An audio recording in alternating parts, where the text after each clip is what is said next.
Okay. Okay. Right. Welcome to this planning committee meeting of South Oxfordshire District Council. I am Councillor David Brotherton and I will be chairing this meeting.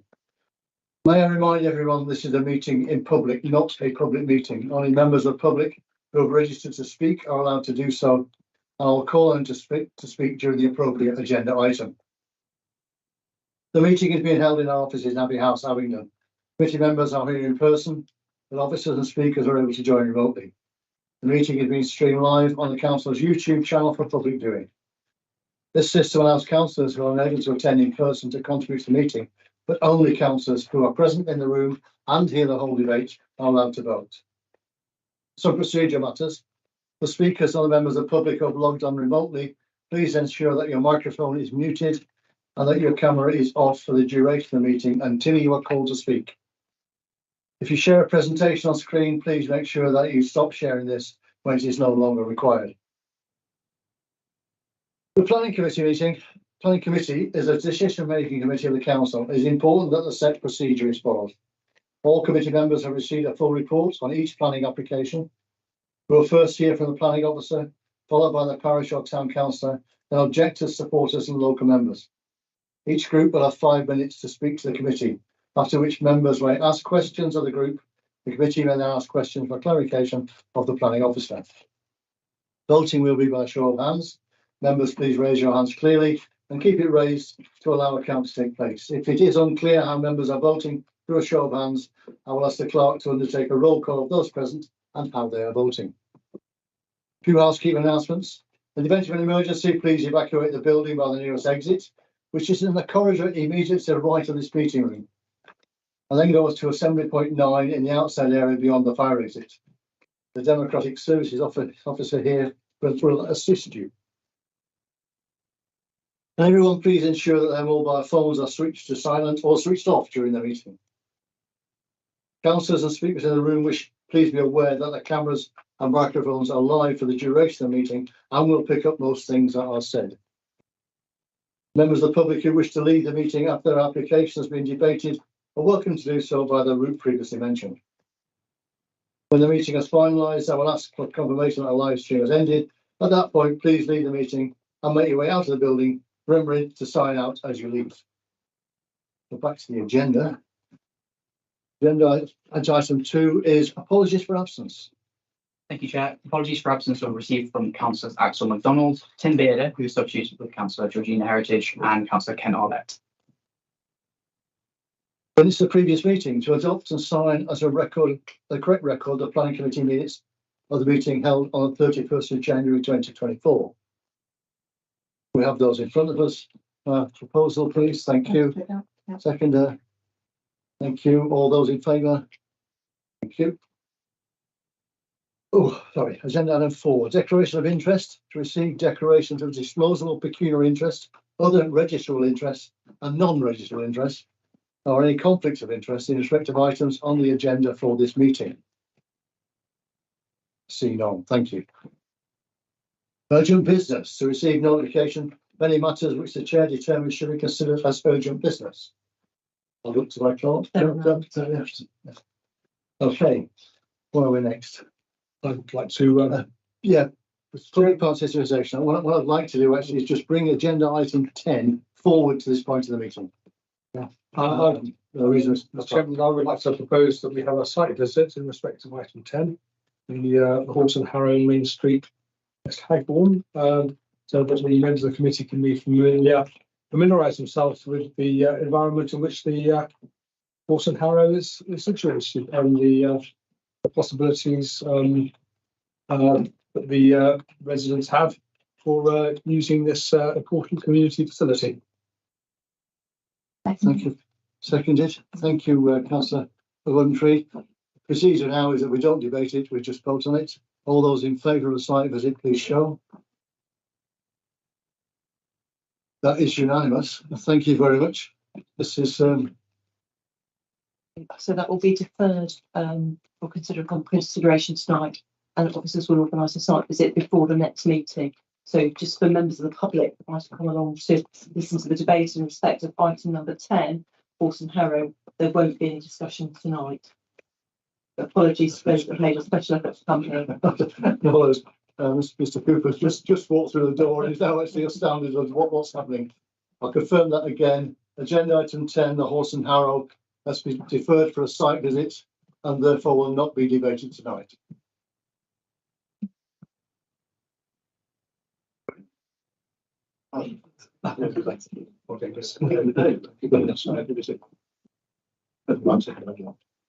Please feel free to leave if that's the only agenda item you're here for. You can sit through all the other meeting, David, if you want, but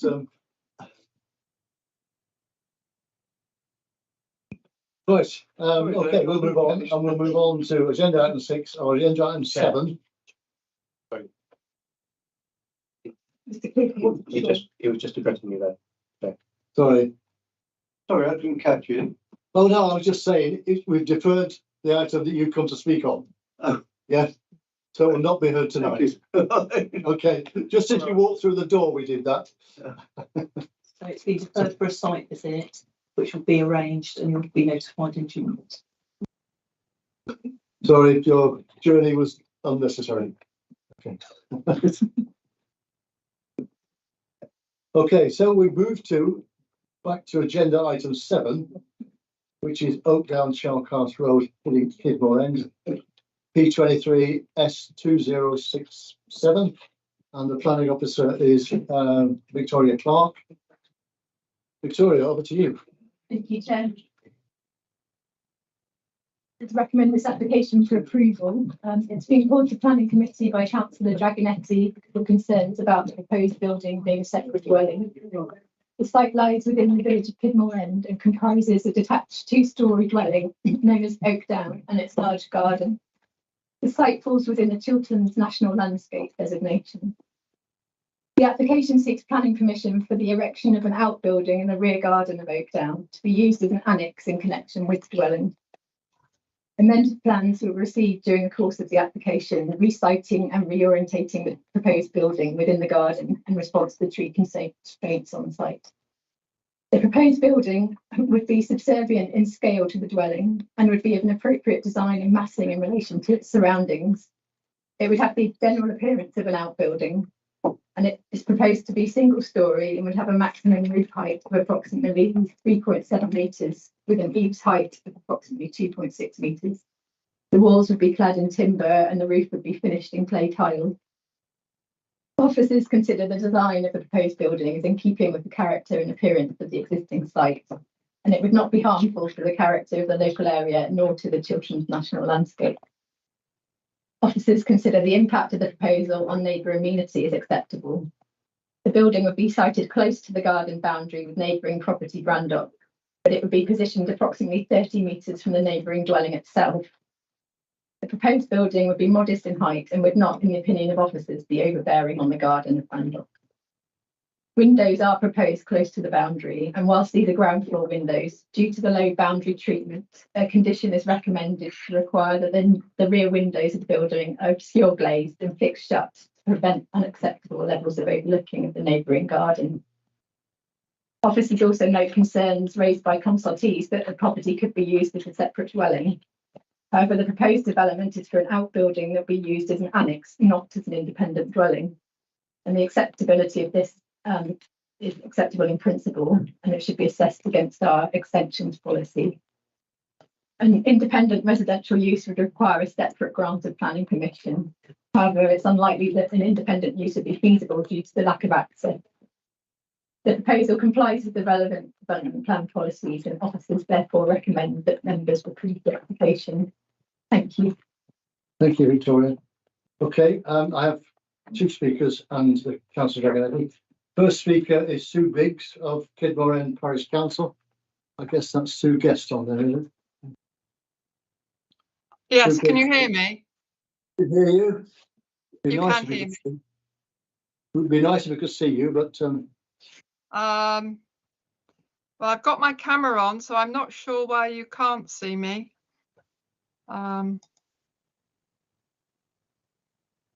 Says your camera's off. it says your camera's off. But Yeah, I can see that. it's more important that we hear you. So You've got 5 minutes to speak Okay. from now. Okay. So the application form that the person applying for the planning permission has not completed the form regarding the drainage. They've ticked septic tank, but they haven't said if they're proposing to connect to existing drainage. And if they are, then there's no details of the existing system on the application drawings and no references for the plans. And I assume these are requested by SODC. It's unneighbourly. The annex is a single-storey house as such, with all amenities in a garden. And although the windows, as you say, are going to be obscured, there is the possibility of the neighbours being overlooked. The neighbours are worried that their height is difficult for them to screen, and it is very near one boundary. And we're unsure why there's an EV point outside the property. We feel that the application constitutes backland development in an area of outstanding natural beauty or national landscape, and it doesn't comply with the objectives or policies within the Kidmore End Neighbourhood Development Plan. Paragraph 9.11 of the NDP states that the policy LC1 seeks to maintain the linear character of the settlement in the KNDP area. In essence, maintaining the sense of village lanes and roads facing dwellings with little or no backfill. This proposed development would be detrimental to the visual and spatial character of Kidmore End, as described in Appendix D1 of the NDP. Although other houses obviously have sheds, as far as I know, nobody has an annex of this type in their back garden. The gardens, although long, are quite narrow.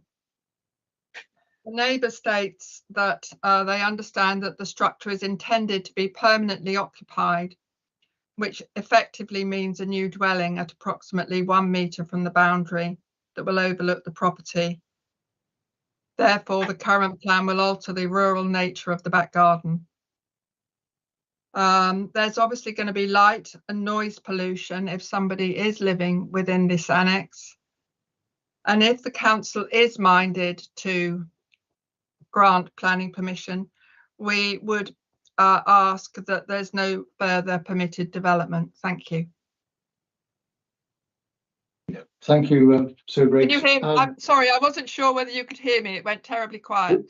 No, we could hear you fine. That's why it went quiet. We're listening intently to what you said. Richie, has anybody got any questions? I see none, so thank you very much for your presentation. Thank you. Nice one. All right, I'll move on to Simon Wesson. Also, it says it's virtual. I don't see them, Chair. I don't think Simon Wesson has logged on. We can't wait.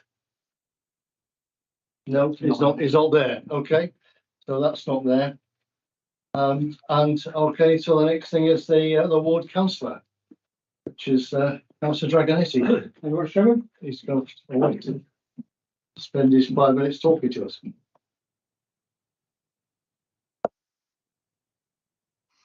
Well,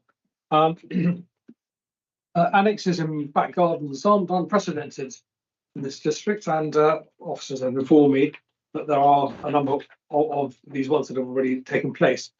But if anyone, perhaps some new councillors spoke to have seen them coming up in their wards, but they do come up from time to time. But normally, these annexes are home offices, gyms, that sort of thing. But this is a full-size residential development. It's, as we see, got a nice double bedroom, a sitting room, a kitchen with a dining table, and a second bedroom, as well as a nice, very nice bathroom. So you can guess from that just what size this is and what it represents. It's not a home office that's going to be used during the day instead of to get away from the kids. It's not a gym where you can people can punch their weights and get fit for a couple of hours a day, or maybe more. But it's fully occupied, 24 hours a day, 7 days a week, right up against the neighbour Brandock. And you can see, look at this the plan here, just how narrow these gardens are. So not only will it affect Brandock, but the neighbour the other side of Cobler. So I don't think we should be, and if we're setting a precedent for this one, we can expect, perhaps not unreasonably, for all of those properties in that row to be have their own little annexes. More than one annex if we set one, or why shouldn't we have another one? So I think in this case we've stretched the ideas of additional residential annexes a bit far, and I think committee we should refuse this. Thank you very much. Thank you, Councillor Dragonetti. Committee, any questions for Councillor Dragonetti? See none, so thank you. Thank you. Right. Well, very quickly. Back to the planning officer. I'm sure we got some questions for the planning officer, have we not? Councillor James Lorry. How big, square metre wise, is this dwelling, and is it in line with the requirement? Because it does seem very small. So the footprint is approximately 10 metres by 5.5 metres.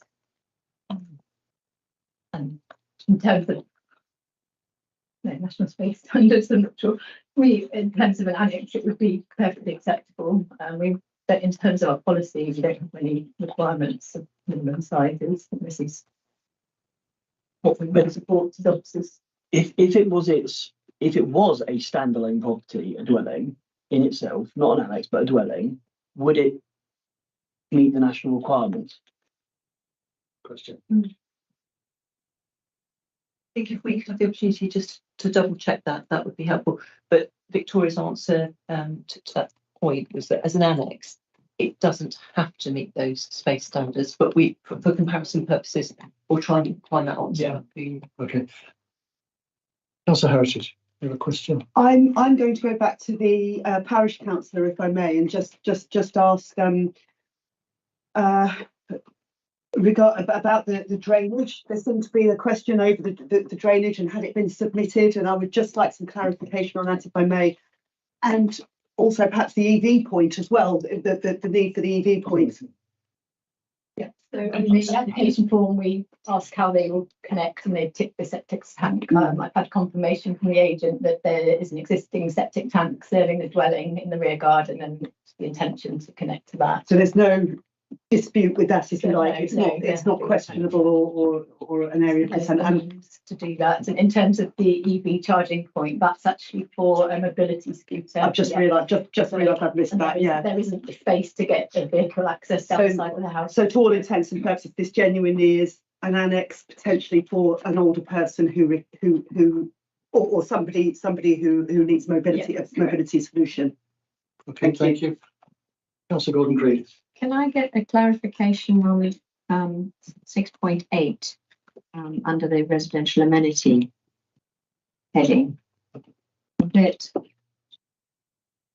the use of the site will remain as a single residential planning unit. So that essentially what that's saying is that that annex can never be a separate dwelling, sold off as a separate dwelling, so to speak. Yes, it be used in connection, but by family members. Yeah, so it is a granny annex that we Yeah, and then we've had lots of debate on that, and it is a very relevant point. Yeah. It's what the powers that be determine it to be, isn't it? Yeah. All right, I'm moving around. You've had one question. I'll come back to you. Councillor Casey Rea. Just on the windows that are obscure and fixed shut because of the immunity to the neighbour. I'm sort of slightly concerned that the immunity of the resident as a result of those will be affected. You have a second bedroom that you can't open the windows. Is that like you overheat, or is it safe? Is that you're satisfied that that's a planning condition that meets all other requirements, health and safety, building regs? So building regs would be a separate issue. Yeah. To get consent from the building regulation department. So it may not, in which case they'd have to come back to us with an amendment for window that meets that requirements. But from a planning point of view, with no overlooking and amenity, I'm with that. And the immunity of the residents of Amenity this of the- building. Yeah. Victoria, if I might just expand, so if we look at the rooms that are affected, it's a bathroom, so standardly obscure facing is considered acceptable there. It's a kitchen window, but it's also served by a door which could be glazed and would add to the ventilation, obviously, for the kitchen area. Yes. And then it's either a space that may be used for storage or I suppose possibly as a second So bed. big enough for a second single. Yes, it could have a single bed. Yeah, when it comes on to the building regulation stage, obviously it have to satisfy the various requirements in respect of ventilation, but from a planning point of view, that's considered to be a satisfactory layout. Okay, thank you. Councillor James Lorry. So at 6.3, it says the officers note the concerns raised by consultees that the property could be used as a separate dwelling.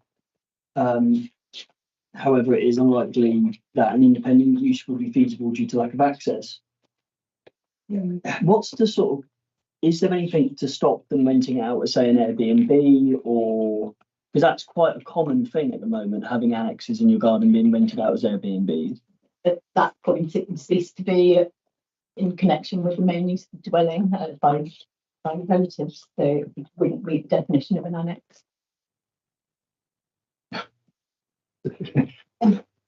Yeah. We've actually had a lot of discussions over this, and it doesn't meet the definition of an annex. Not to say it wouldn't be physically possible, but if it was, then it would be in contravention of the planning commission, and they would have to require to apply for planning permission for it to be used as that. If they've already got it, then getting planning permission through to do that would be easier. Well, no, it wouldn't. My answer would be not necessarily. Not That is necessarily. assessed on its own merits with all the details. And I'd come back to you and say, can they use this as a separate building? You used to probably say, no.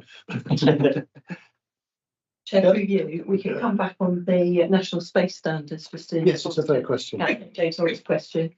So I'm pleased to confirm that in terms of size, the annex would exceed the minimum space standard for a one bedroom property, which is so one bedroom property is required to be 39 square metres, and this is 50 square metres. Victoria, we just So it exceeds the That's right. space standards. That's correct. Right. That's correct. Unless they use the other room as a bedroom. Then They don't- Yeah, I know. They don't look at Pedantic room there. usage, they just look at the overall size of the property. Yeah. Councillor Keith Rowan, you know, I may be violating the discuss what's in front of us principle, but I just wonder whether during the process, the idea was ever floated of actually making this an extension onto the main house. That was never discussed with me, but as you say, we have to consider what's been submitted. Yeah, okay. yeah, probably would have been easier, but they haven't done that, so, yeah. Councillor Casey Rare. Just, can I ask the space standards for a two bedroom? So a two bedroom, 61 square metres, so it's below that standard, but comfortably exceeds a Twice that show as a bedroom. Study probably. Okay, are any further questions? No, I see none. Okay, I need a proposal then. Councillor Sadler. I'm going to propose to go against council recommendations on the grounds that it's unneighbourly. Sorry, you're proposing officers. the recommendations for approval. Yes. Because it's unneighbourly. Chester, you could just ask, so we need to explain how we think it's unneighbourly. Is it through a loss of privacy, a loss of light, an overbearing impact? Well, I was quite convinced by Councillor Dragonetti's summing up was that you've got a dwelling which is 50 square metres, so therefore a big enough dwelling to be a dwelling on it in its own right, situated in a garden next to somebody else's property with windows overlooking it. I mean, the list goes on really. I think it's unneighbourly. But I'm prepared to be pulled up on the technicality of that. So, that's how I feel. We will go into debate on it, and that's where we'll go. If that gets a seconder, you seconding his proposal for refusal on the grounds that it is unneighbourly. And among other things, yes. You can't say that as a proposal. You can't say, and among other things, you've got to say what those other things are. I don't believe it enhances the local area. There's no requirement for that. Well, there is. It's built within the well, the new one, Chiltern National Landscape, CNL. I don't believe it enhances the local area. I feel that it's a bit of an overdevelopment in a garden, because if it's big enough to be a dwelling by itself, then that must be a big area. I don't think there's a great deal of privacy, as Etta says, in regards to neighbours. It just seems to be overdevelopment in a rather nice area, and I don't really see that as appropriate, to be honest. But that's just me. All right, so you're seconding that. Councillor Sadler's proposed it. We'll go into debate. Is there any debate? Councillor Heritage. My debate would be that this is the sort of option that I would like to feel I could consider for my mother, should I need to. And from that perspective, I don't feel from my study of this that it's breaking any rules. I disagree with Councillor Dragonetti that it's a backfill. It's clearly an ancillary building. It's not unusual. Annexes, by definition, not by definition, but in my eyes, I've never considered an annex to be just a gym or just a home office. An annex tends to be a place that somebody sleeps in. I feel that all the questions have been answered. It's clearly not a separate dwelling. It's not being given permission as a separate dwelling. I don't see a reason to refuse the application. Okay, thank you. Sorry, may I also just say I do feel that it does offer enough privacy. I've looked at the plans with the trees, the windows and so on, and my view is that it offers enough privacy. Councillor Gordon-Creed. I'm with Councillor Heritage on this, that somehow by refusing this annex dwelling for an elderly person with mobility issues, we're saying you're only allowed so much space in your old age. You're allowed, a tiny little footprint with tiny little quality of living.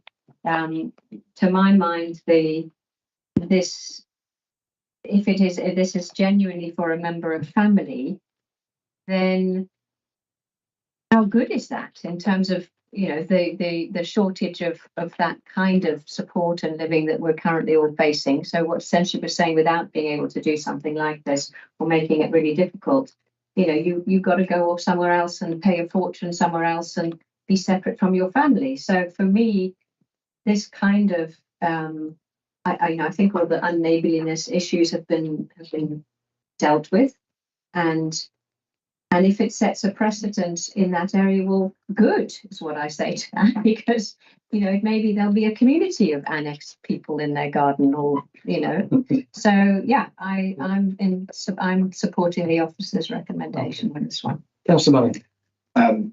I agree with Councillor Heritage and Councillor Gordon-Creed as well.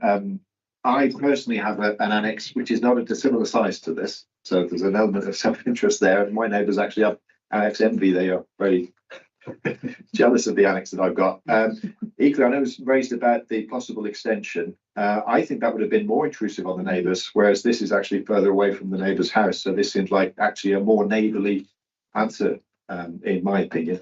And given that the concerns about it being a separate dwelling have already been addressed, that would require separate planning permission. I think it would be a good thing to Thank you, Councillor Manning. Councillor Casey Ritter. Yes, I can't support this. I think it's obviously an annex, and I think that it's fine. Doesn't seem to violate any policies. I wonder if we could have a couple of conditions extra just on the. Well, when we get to that proposal, yes. Thank you. At the moment, we're debating refusal, so we can't have conditions on I just thought it might help the others if they're. Councillor Dragonetti. Yes, well, I don't know why we believe it's going to be for an elderly person, and there's no restriction on it. Just because it's clever, isn't it? They put a picture of a wheelchair on, and you all think, oh, that's for some disabled person. There's nothing, there's no, no, by implication for somebody else as well. There's no restriction that it should be only used by somebody elderly or somebody disabled. And I see it's going to be, there's no restriction on the time it's going to be there. So it's going to be commenced within 3 years. But I mean, golly, I know not all people, don't last 3 years. And then what's going to happen? There's going to be our poor neighbours, the poor neighbours of the development are going to get the youth of this family occupied as a sort of their own teenage hangout place. So I think, and that's why as a matter of course, I don't think we should be going in for sort of full-size residential annexes in gardens. This isn't, as I said when I set up there, it's not a gym, it's not an office, it's the whole works, 2 bedrooms, living room, kitchen with a nice range of fitted appliances. It's not an elderly person's place, which is miles from the main house anyway. So the elderly person going to be zooming up and down their wheelchair to see son and daughter or whoever it is, and grandchildren up in the house. I don't think so. It just doesn't stack up. So that's why I would suggest that we look at what we've got on the table and don't and look at the lack of conditions on this one and refuse it. I do. It is on neighbourly. I was just going to respond that actually, you speak once. Oh, sorry. The only person that can speak twice is the proposer. I know. Unless Councillor Keats Rowan, you want to? Well, I'm afraid I'm with Councillor Heritage and co. I mean, are there any restrictions anywhere as to what you can use an annex for? I mean, Good question. This is Can't get an answer. Well, no, but this is the point. It's not our job to be moralising about what you can use it for. It's a question of, is it permitted to have this, and it obviously is. And so I think we have to accept officer's recommendation. Okay, thank you. Okay, I think we've all spoken, so we'll go back to Councillor Sadler to sum up his motion. I'll try. I'm not very good at this. I agree. I think the use of it is not a consideration. We'll go back to the fact that it is unneighbourly and overbearing on the people next door, and that's why I'm going against officer recommendations. It's not actually to do with what they're using it for, what it is, whether it's a gym, whether it's a house. That's not really the point. I do agree with Councillor Gordon-Creed that actually having that option for a person to build a separate dwelling inside your estate, if you like, great. If that doesn't have a detrimental effect on an immediate neighbour, then that's a whole different ballgame. And I think Councillor Gordon-Creed is right that actually people should be able to do really what they like within reason. But I think this one impacts the neighbours too heavily. You've got it's within a metre of the boundary. It's a large building. It has windows facing the neighbour's property, so it completely changes their environment, and that's why I'm going against officer recommendation, and no other reason. Okay, thank you very much. Thank you. Right, we've had a proposal for refusal on the grounds of unneighbourly and unneighbourly. Overbearing, I think. And overbearing. Okay, all those in favour of the proposal for refusal on unneighbourly and overbearing, all those please show. That is 3. All those against? That's 6. So that falls. Okay, I'm now looking for a proposal. Councillor Casey Rare. I propose that we go with the officer recommendation. I think it's clear that it doesn't violate any policies, and I will ask for a couple more conditions if possible. Okay, if you get a seconder. If I get a second left. Councillor Manning, thank you. Do you wish to speak now or hang on a bit? Yeah, okay. All right, I think we'll hear your suggestions for Well, additional. I just wondered, you take a class of officers on this, if that's all right, Chair, and maybe we get some plans for the drainage, because that was brought up as an issue. And we get, so a condition on drainage to be sure that that's working.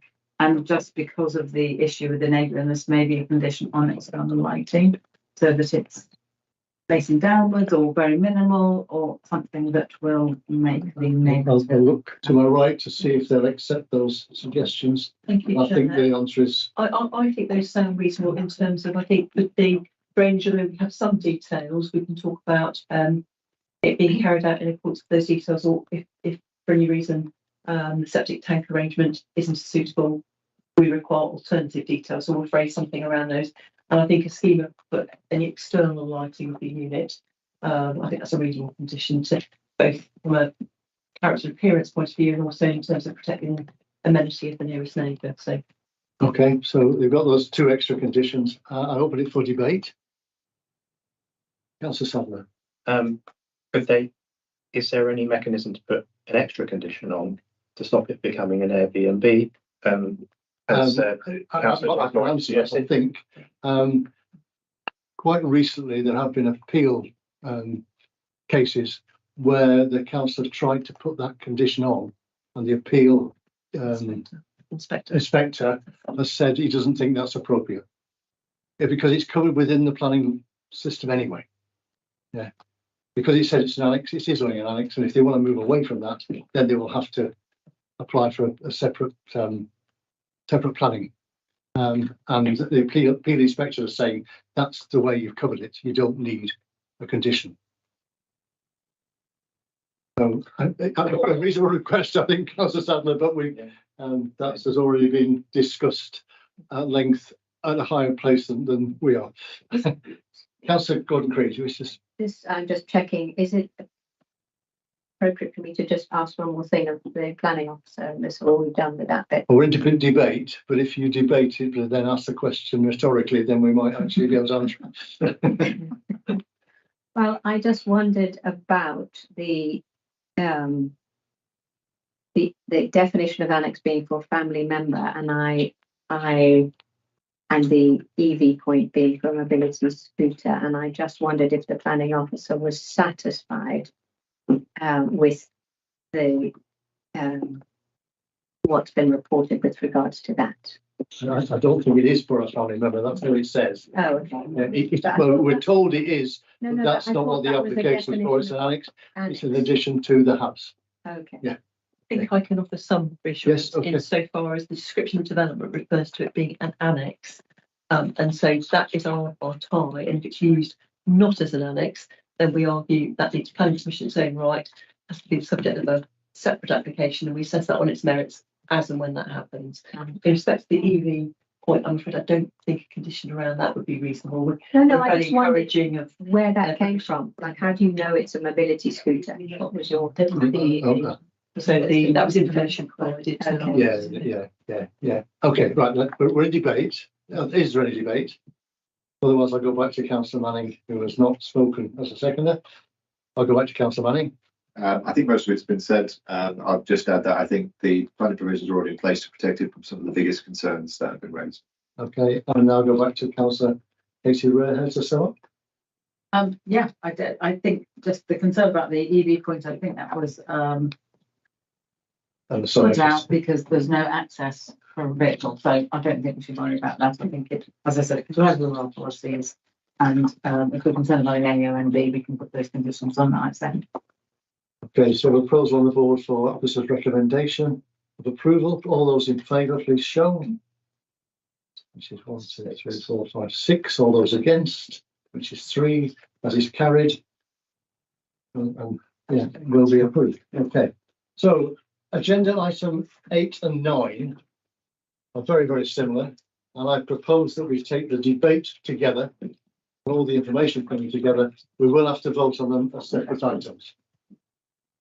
So there'll be one presentation and only one speaker, Mr. Kirkham, who will be speaking on both applications. Right. Hello.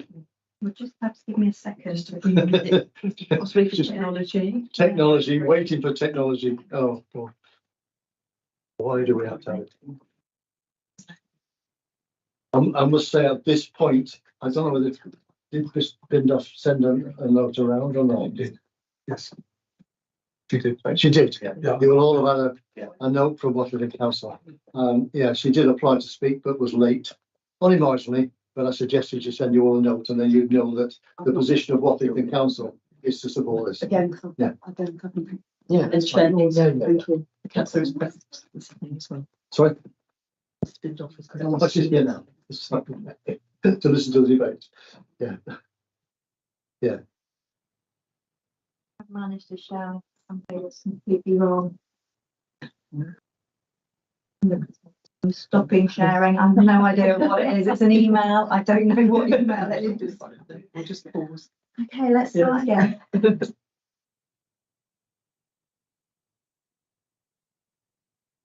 All right, I am having some issues with my computer. I've recently been through migration. Ahead of you. Oh, it seems it's a standard excuse now. Oh, it will be. It'll last a long time. You'll note I haven't got a computer, so I can't blame it. I need one at home. I'm going to go for this and hope for the best. Always vibrant. Oh, that looks like you. We were hoping to get up early. No, we'll be fine. We'll be fine. Here we go. We're ready. Oh, it's okay. Apologies. We just need the speaker to turn their camera on. Hear us? Yeah. No, he's gone. Not published, not wireless. Right, many of you will have sat on the planning committee when the housing developments around Watlington have been considered. And indeed, some of you were here last year when the reserve matters applications for residential developments on this site were considered. And sorry to keep going with my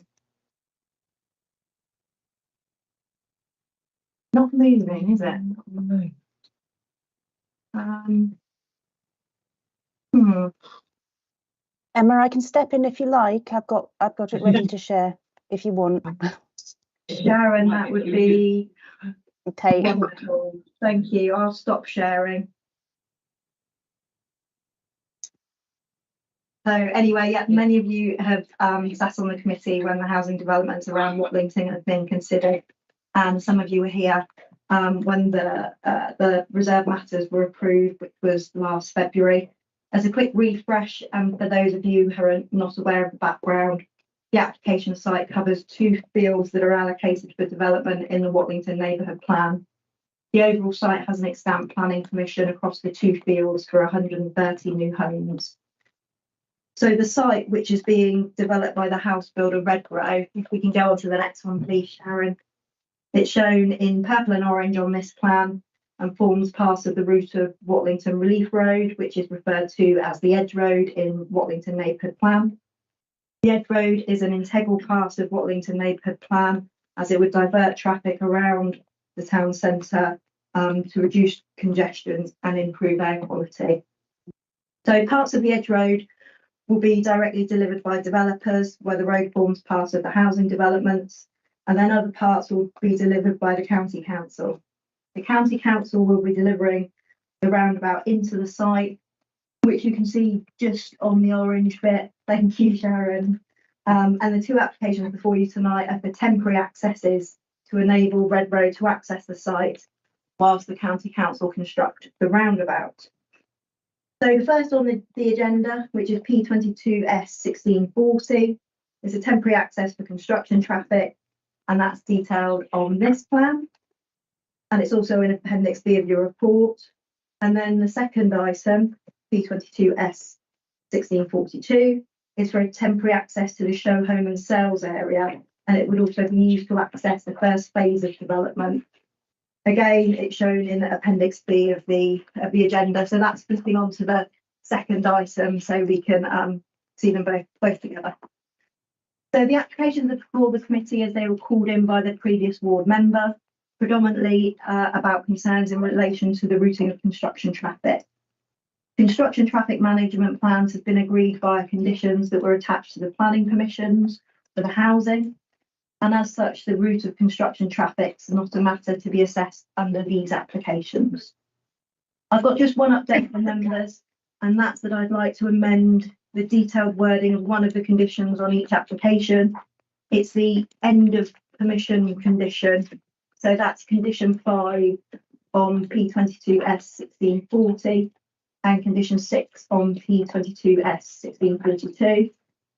Though I think in the agenda the numbering's restarted, so unfortunately they're back to number 1, but they're the conditions on the second page. Anyway, I would just like to add in the words "and bank." So the conditions would read: the temporary vehicular accesses should be permanently stopped up by means of reinstatement of the highway verge and bank, and the proposed planting of which details shall be submitted. So this is just for the sake of clarity. Both accesses will be temporary and will facilitate delivery of housing whilst the County Council constructs an important piece of road infrastructure. There's no technical objections, and subject to conditions, the temporary accesses will have an acceptable impact on highway safety and biodiversity. My recommendation includes a requirement for the Section 106 agreements that are attached to the outline permissions for the housing to be varied. This is because the legal agreements included a restriction on works being carried out over that land as it's been set aside for the roundabout. So, subject to the completion of this deed of variation and the conditions outlined in the report, and that includes the amended end of permission condition, I recommend that temporary permission is granted for both applications. Okay, thank you, Emma. We'll come back to you, I think, for questions. Initially, I shall now go to Alice Kirkham, who's the agent. Oh, she's there, sorry. I just say you're in person. Yeah. Okay. All right. You have 5 minutes on each of them, but I hope you're not going to take that long. Don't worry, I won't even take that on one. I'm really just here to answer any questions if there are any. I work for Redrow Homes, who are the developer and the applicant for these 2 temporary access applications. Completely support the officer's report and the positive recommendation. So just here in case you need me. Committee, have we got any questions? Councillor Gordon Creed. I'm not sure if this is a question for you or for the officer, but it's just to, unsurprisingly, you guys will know that I'm very concerned about the pre-commencement conditions to do with protecting childbirth block that are in place for both of these, and I assume that will be, that's been fully examined and is in place, and I just wondered if you had a little more information about that. Yeah, certainly. So there's a drainage scheme proposed for the main application, and that's all dealt with under the separate permissions. And then in respect of the temporary accesses, there's a specific drainage scheme that covers any surface water runoff from those temporary accesses themselves. So they are on the plans, although obviously the plan's quite hard to view on the screen. But there's effectively a sort of gully across the access to catch any surface water runoff from the access itself, and then that gets drained into a soakaway within the site, so that there'll be no runoff going into the chalk stream. Right. Thank you. Okay. Councillor Boyd. Just a small in connection with one of the objections. Somebody had suggested that access via Paraton Lane or Watlington Town Centre would have been preferable. I can understand why the town centre wouldn't. I just wondered if Paraton Lane had been considered and if there were any thoughts on that. Yeah, I'm not sure how familiar you are with that lane, but it's very narrow and unsuitable for sort of construction vehicles at present. Obviously, the Relief Road, once it's constructed to the north and east, will assist matters, but that's not the case yet. So the construction traffic management plan that's been approved already basically says we'll take access through Cookson until such time as the Relief Road is delivered, and then we can come in from the alternative route that would be more suitable once it's in place. Thank you. This one from me. You're showing access onto the orange bit, so like the yellow bit, yeah. Yeah. But it will be used because you're developing the purple bit as well, yes? Yeah, so the temporary sales access is restricted for 30 dwelling occupations, so that's really only relevant to Site B, the orange land. Similarly, really with the construction access as well, although it's not got a dwelling occupation linked to it, it's very much to serve the compound that's proposed for Site B. The compound, once we start on Site C, the purple land will move to the back of Site C. And at that point, we very much hope that we've either got the roundabout in place, or as an alternative solution, we'd have our Felmouth access in place. Yeah. So it would be served via that instead. Okay. When are you expecting that to have happened? The roundabout? Yeah, and the blue road. Yeah, well, obviously it's subject to a separate planning application, and it all depends on the timescales really for that, and then the county getting their funding in place for delivering the roundabout. For the the section through our site, the spine road will be in place prior to the occupation of more than 30 dwellings for the next phase on, but it will be delivered in stages. So we won't start the purple land until the majority of Site B is complete, and that's 70 dwellings.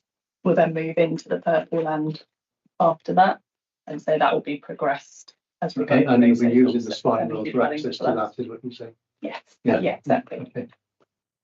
Richie, any further questions? No, thank you very much. Thank you for coming. You've travelled a distance as well, I believe. Not too far from home. Oh, okay, all right, okay, all right. Right, committee, have we got any questions for Emma, for the planning officer? Hi. Yes, come on, Councillor. One, it was similar to what you were asking. Is the temporary timeline entirely tied to the delivery of the roundabout? Is what I'm understanding? It should be, yes. So the county council's current time frames are that their planning application is actually in at the moment for the bits of the Edge Road that they're delivering. But because it's highways infrastructure, it's determined by the county council. Yeah. So we're a consultee on that application. And in the application documents, they've said that they're expected to begin work in summer 2024 and anticipate it lasting approximately 18 months. So the temporary permissions are for 3 years. So even if there's slippage on that, they should still coincide.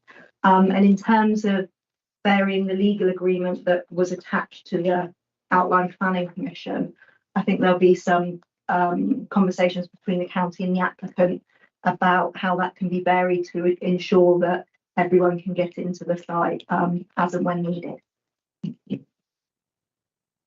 Okay, Councillor Pegas. Yeah, I'm sorry to say I'm not entirely familiar with the details of the site, but whereabouts in the Charlotte Grove stream run? Is it the is it near the orange site, or is it the other side of the road? It is along the orange site. So where the county council would construct their roundabout, that's Cuxham Road. Yes. But the stream is actually, the chalk stream is actually the other side of the road, so it's not on the side that would be developed. It's the other side of the road. So it shouldn't be affected by builders throwing rubbish in it, as builders can do.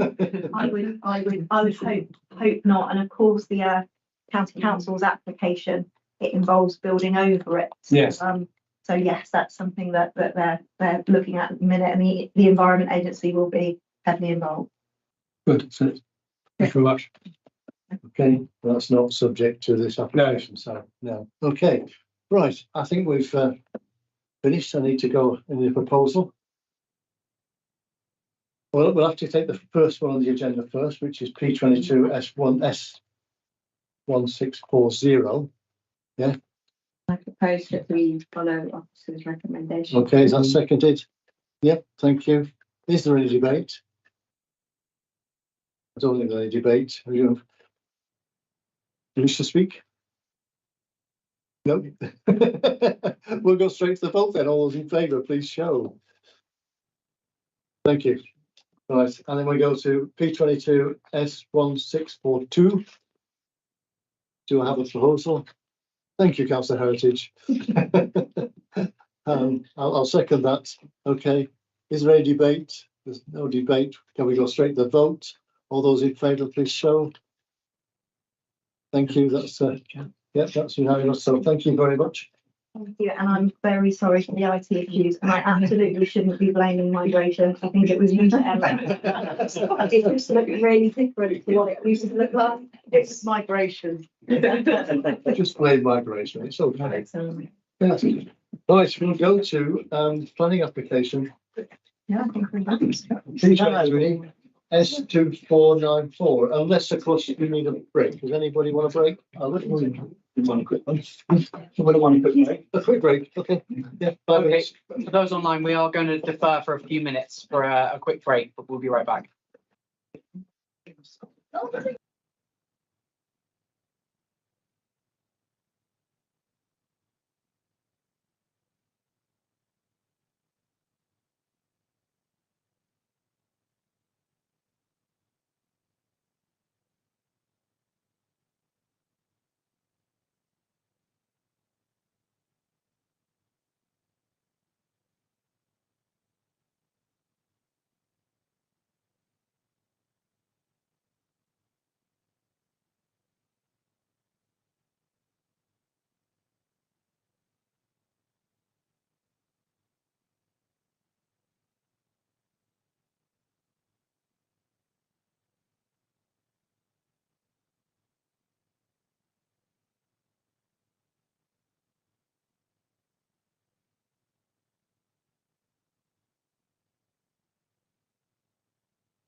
Right, we'll crack on. Agenda item 11, B23 S2494, Redways Farm, New Inn Road, Beckley. And the planning officer is Andy. So welcome, Andy. Thank you, Chair. Take us through it, Andy, please. This application is referred to committee following an objection from Beckley Parish Council with concerns that the replacement building is materially larger than the existing building and would represent inappropriate development in the green belt. This site consists of a former farmyard in which small storage units operate. As I said, it's located within the green belt to the south of Beckley's built area. It is accessed to the west by a private gated track, and Redway's house is situated to the northwest, while several neighbouring properties are also located to the south and to the east. Planning permission is sought for the demolition of an existing workshop to the eastern boundary of the site and the construction of a replacement building for storage purposes. The replacement building will be situated 4 metres to the west of the workshop, proposed to be demolished. And it will have a footprint which is approximately 25 square metres larger than the buildings proposed to be demolished. The replacement building will be attached to the east of a large building with a maximum height of 4.8 metres. Now, amended plans have been received in response to officer and parish concerns, and these amended plans have relocated the proposed building to be situated away from the eastern boundary and allow the building to appear like an extension of the larger building to the west. The amendments have substantially reduced the size of the proposed building. The footprint is reduced by 377 square metres. The height has also been reduced, whilst the building's volume has reduced by more than 70%. A monopitch roof is also now proposed to reduce the overall scale and mass of the building. The proposed building accords with policy EMP2, which basically supports the proposals for small-scale businesses and grow on space of up to 500 square metres. The proposed 140 square metre building will enable the business to remain on the site and therefore grow and improve its facilities. The building is considered to represent appropriate development in the greenbelt, as the development would result in limited infilling. The site is surrounded by buildings to the north, east, south and west, and officers, as I mentioned earlier, originally had concerns with the original development proposed, which was considered to harm the openness of the green belt by virtue of the proposed height and footprint of the original building. However, the amended plans have significantly reduced the size and scale of the proposed building, and the storage building now appears like a sympathetic addition to the side of the former and larger building to the west. Furthermore, the building will be finished with composite panel sheeting to appear at the existing buildings on site. In view of the above, the building is not considered to have a greater impact on the openness of the greenbelt than the existing development. Officers acknowledge the Parish Council's concerns that the development would have an overbearing impact on the neighbouring occupants. However, the proposed replacement building would be situated away from the site boundaries, which adjoin neighbouring gardens, unlike the buildings which are proposed for demolition, which are situated to the eastern boundary. The building is purposely set 8.3 metres away from the rear southern boundary, unlike some of the larger storage barns to the west, which are only 5.3 metres away from the boundary. Furthermore, the nearest dwelling is situated approximately 21 metres distance away to the south. Officers consider this as a sufficient distance to not harm the occupant community. Finally, if you are minded to approve the application, I would like to propose one additional condition, which would require the removal of the existing buildings prior to occupation of the proposed replacement building. Thank you, Chair. Okay, thank you very much, Sarah. Okay, I see on my screen is a chap called Terence Gold. You are not down as a registered speaker. Can you say what capacity you are here, please? Hello, yes, I am Jeanette Camps Force's stand-in. She's let me have a go at doing this. Well, it would have been appreciated if you was registered to speak, but you're not registered to speak. I understand. We were communicating with Jennifer today and yesterday about this.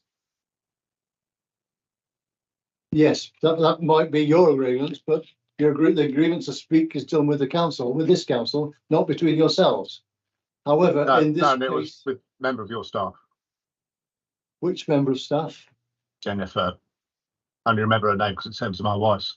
Whoever it was that were getting the Teams and the YouTube links from.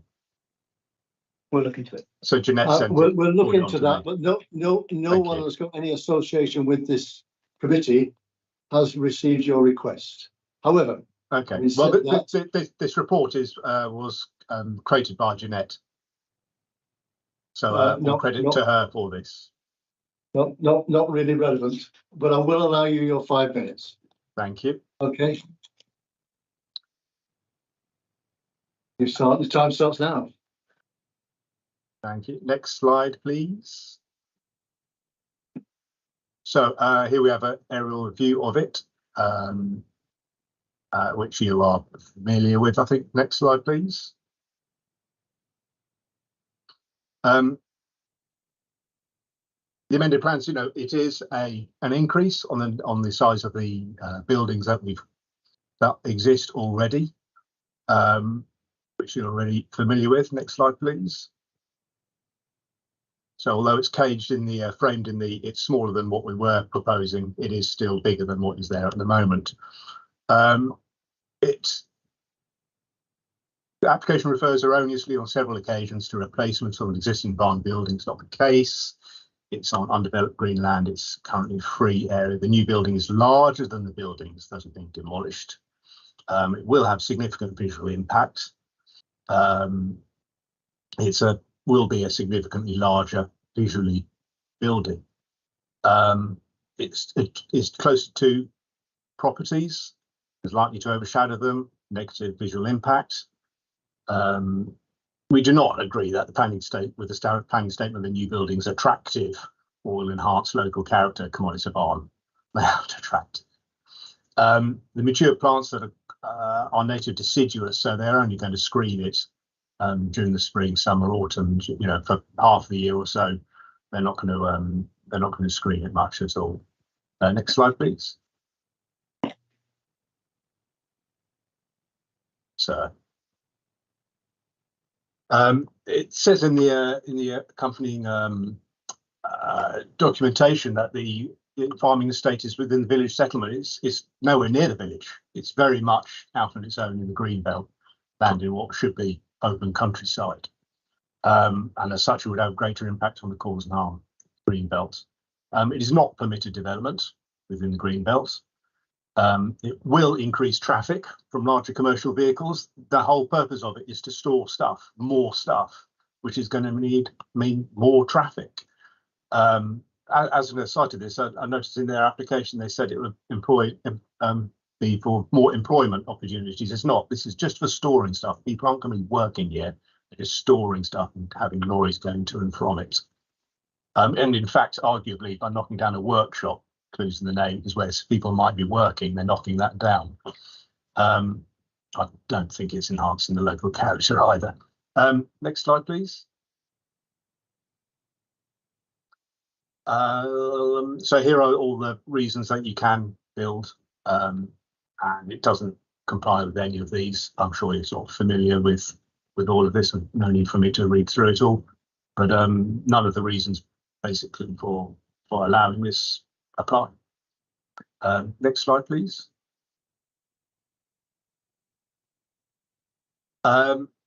It's yet another development that's chipping away at the green belt. We've got plenty of these going on. It's bigger than what's being demolished. It's not the same. It's not smaller. It is extension out of the green belt. It doesn't look nice. It's extending existing warehouses. The screening that's there from bushes is insufficient. It's more commercial traffic on a narrow local road, 30 miles an hour. Having lorries on it certainly isn't enhancing the local character. Please refuse the permission. I don't think there are any more slides on this, are there? End. There was a slide. Okay. Thank you, Mr. Gold. Lucy, have I got any questions? Yes, I've got one. Yes, Councillor Casey. Yes, can I just ask, when you say it overshadows two properties, what do you mean by property? You mean homes? Homes, yes. Homes, You okay. can see, But then, that on, see cart ref down just south of it. yeah. And if you look at the satellite image, you can see that just to the west of it is that block is a house as well. Okay, so they're homes, but it's still outside the village. Yes, yes. So you can see the two there. Okay, there's quite a lot of homes, so it's not that far outside the village. There's quite a lot of- It is. This is very much sort of Beckley very much was, 50 years ago, lots of little bungalows, and they've all grown up to being big detached houses. But this is very much outside, what you call outside the village. Village proper. This is sort of like the infill on the road to the village. Okay, thank you. Okay. Councillor Dragon.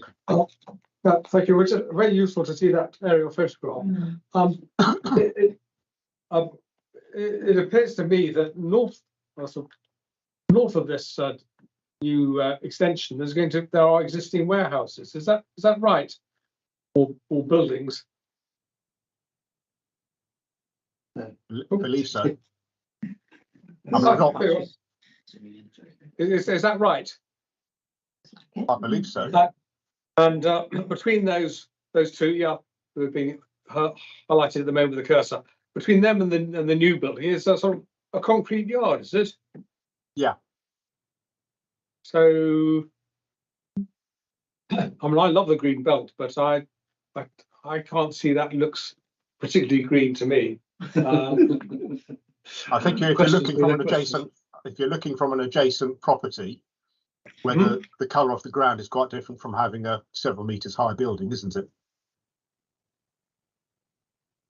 Well, yeah, okay. Councillor Gordon Creed. You mentioned traffic. I mentioned what? You mentioned traffic, extra traffic. Yeah. Do you have any evidence to support that in terms of what is currently been in existence? Well, this is a commercial site. Yes. What evidence do you have that it's going to be very different? Well, if you're storing more stuff because they want to grow the business, they're going to be moving more stuff, and there's going to be more traffic movement. Doesn't it follow? Might follow, might not. Yeah. It's not going to be less, is it? Yeah. Okay. Councillor Heritage. I know that one of the parish council's objections is that you don't feel that there's enough greening from deciduous trees. If the trees were evergreen, would that make a difference to the community around? Well, you're not going to have sort of evergreen hedges there by summertime, are you? Take time to grow.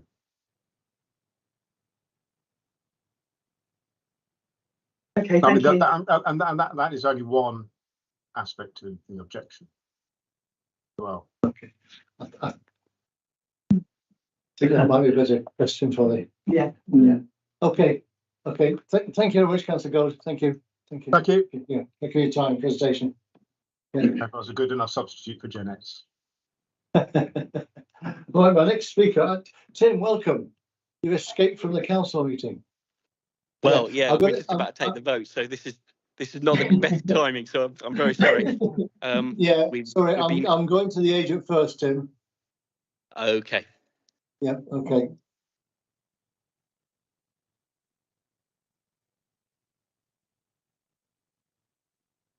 Okay. Welcome. You are David Burson. That's right. It's easier. I'm happy to change the order. No, I can't change the order. Okay. So you've got 5 minutes. Okay. Certainly.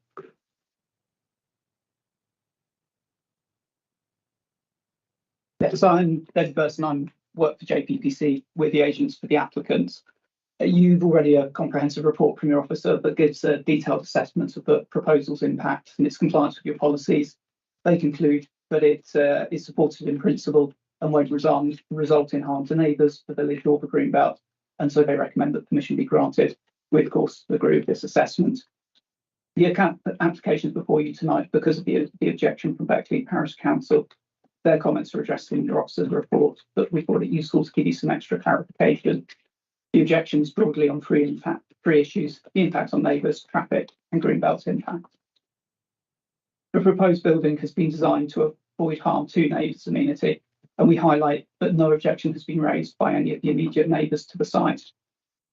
The building is well removed from dwellings, being 21 metres from the nearest. Separation is such that it won't have an overbearing impact on their outlook when seen against the existing barns at Redways Farm.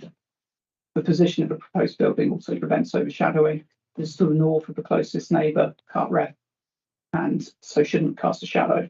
The proposed building position is in the profile of the existing larger barn to the west, which also means that it won't cause harmful shadows to the other close residential neighbour to the east.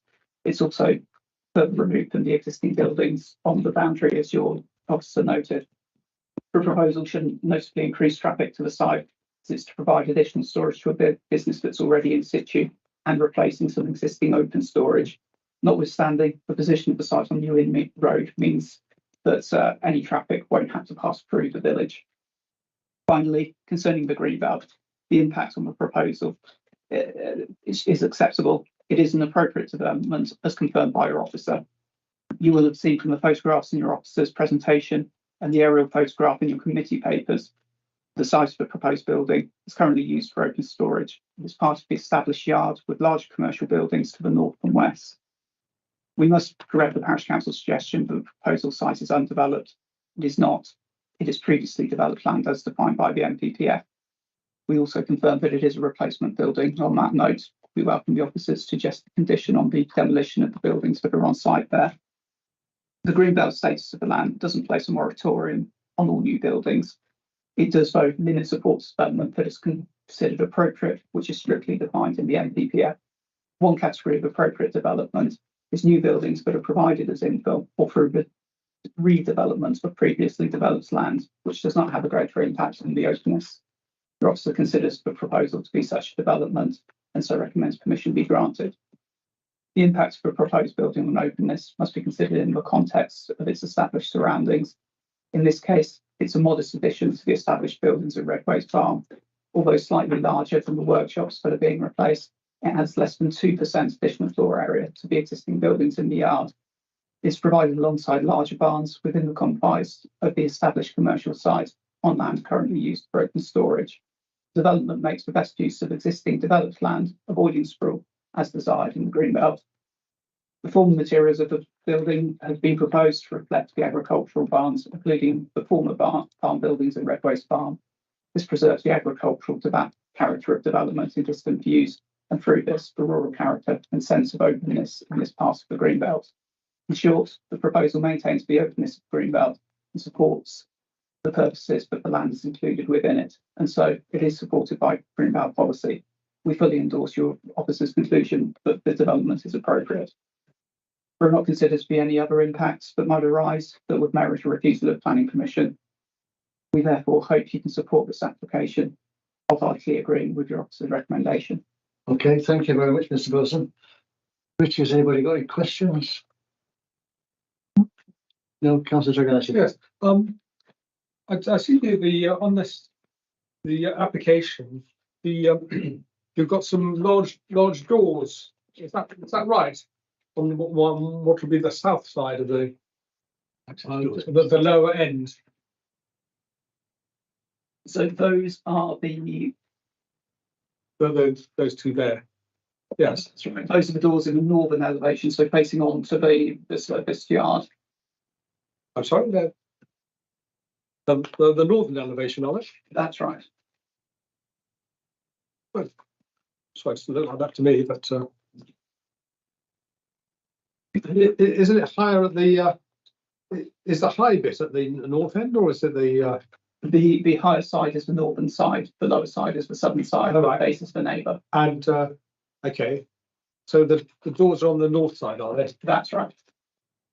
Okay, so going back to one of those other plans, you seem to have doors on the south side as well. Is that... No. No. Okay. Okay. No, the only features in the southern side are the roof lights, which are centrally mounted in the monopitch roof. Yeah. I've got one question for you, because the previous speaker gave great store by the traffic. He sort of assumes there's going to be a great increase in traffic. Would you like to comment on that? Because that. Yes, in terms of the storage building, the reason the applicants have brought the application of this type forward is in the adjoining barn, there is a company that furnishes and provides props for events in Oxford. So it's additional storage for them. It's, as you'll see, 2 extra bays. There's not expected to be a substantial increase in traffic. Lots of the items that they already store outdoors will be brought indoors so that they're kept longer. In terms of the types of vehicles they use, I understand most of their events are in Oxford, and so they are mainly using transit type vans. I think one was in a photograph because of getting into the city and the scale of events they support. That's the current intended use. We acknowledge there is scope for future use, but it's not a vast building which would greatly change the character of the site when you bear in mind there are existing storage uses in the existing large barns there to the north and to the west of the proposal site. So against the backdrop of activity already there, it's not considered to be a notable change. Okay, thank you. Anybody else? Councillor Keith-Ron? Yeah, well, just a bit curious about the so-called increase of employment. How does that work, given that this has been substantially reduced in size from the original application, and it's being used for storage? I mean, does it still pertain that there will be extra employment there? It would help the growth of the business, and so it gives scope for extra employment. I don't have figures of floor space means X jobs in terms of it being a change similar to traffic. I wouldn't see it as being such a substantial change, but it's a game changer. But there is scope for it to improve because the business should be able to operate better. Okay. Okay, thank you. Thank you very much. Councillor Bearder. Hello, colleagues. Apologies, I can't be there. As I said, I've been at County Hall since 9 o'clock and we are still going on. So thank you for allowing me to speak on this. I'm the ward councillor for Forest Hill and Holton. We've had a application very similar on another farm just over the way on New Inn Road when about a month ago. This is very similar. So it's 2 young farmers in their mid sort of 30s, I'm guessing. They are working their father's farm. It previously was a pig farm. So it's already sort of brownfield industrial usage. I don't concur that it sits in the green belt. I mean, around it might be green belt, but this is, as Councillor Dragonetti pointed out, very clearly within the concrete yard of an already industrial area. The building to the west is the summer house of a nursery. If you're looking on Google Maps, you'll see a much larger building that looks like a building site, which is the nursery that's just currently relocated from Stanton St John, the next village along. And you'll note there's no vehicle access to that sort of large house to the west of this site, which is in fact a sort of summer house. It's got a little dotted stone path to it. The house to the south has not objected. In fact, there are no objections for local residents, and the traffic to this site, which I do know well, I've ventured down there to try and deliver leaflets, and unfortunately to industrial buildings. But there's no complaints from any of the residents in the volume of traffic. It really isn't a problem, and I don't anticipate from this small change of extra industrial storage for there to be a significant more volume of traffic. It's certainly not a problem currently. It's just a case of some young farmers who've been forced to diversify into other areas, and that good for them. They seem to be doing well, and I think this will aid their business. And in the spirit of positive wealth creation and looking out for our residents in terms of enabling them to succeed and thrive with new businesses. I think this the negatives of this application do not impinge on that, and we should err in favour of this enterprise. So I fully support it and respectfully disagree with the Beckley parish on this one. Okay, thank you, Councillor Bida. Anybody got any questions? No, I see a lot of bump lips. Thank you, Tim. You can get back to your vote now. Thank you ever so much. Bye. Okay, we need to get to a vote, don't we? But I need a proposal. No, I need to go back to Andy and ask a question of Andy. Yeah. Councillor Gord Creed. Can I please just ask, you got the ecology officers recommended a condition requiring mitigation measures to be submitted prior. And I'm interested as to what those are, but also what about biodiversity net gain? Does that apply to this application? So I'll just get the conditions up in detail for you to give you the exact word. And just what I do, it's in Appendix 3 for those that you probably here. So it's quite a detailed one. Split into 3 phases. As you can see, it's on page 175. The reason for it, sorry, I'm reading the wrong condition. It's a contamination. Yeah, sorry. It's number 4. Yeah, number 4. Sorry.